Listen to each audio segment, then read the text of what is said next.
संत ज्ञानोबारायांची समाधी ही संजीवन समाधी आहे. ज्ञानोबाराय स्वतः म्हणतात, मी स्वर्गात नाही, मी पाताळातही नाही, मी वैकुंठातही नाही, मी सिद्धेश्वरापाशी माझ्या समाधी स्थानी अखंड आहे. ज्ञानोबारायांनी जेव्हा समाधी घेतली तेव्हा सर्व संतांना अत्यंत दुःख झालं. साक्षात भगवंत सुद्धा अश्रू ढाळत होता, परंतु ते दुःख करत होते कारण ज्ञानोबारायांचं सानिध्य त्यांना लाभणार नव्हतं. परंतु आपण मनुष्य अत्यंत भाग्यवान आहोत. माऊली पृथ्वी सोडून कुठेही गेलेले नाही. माऊली अखंड आपल्यासाठी पृथ्वीवरच राहिले.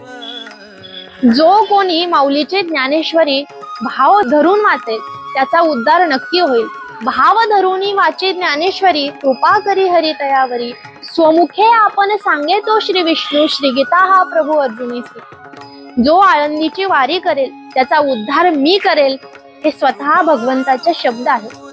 ज्ञानोबाराय अत्यंत दयाळू आहेत, अत्यंत कृपाळू आहेत. त्यांना ज्यांनी त्रास दिला, ज्यांनी त्यांचा छळ केला, त्यांचा सुद्धा उद्धार त्यांनी केला. आपण भाव धरून, प्रेम धरून ज्ञानोबारायांच्या जवळ गेलो तर ज्ञानोबाराय आपल्याला नक्कीच जवळ करेल.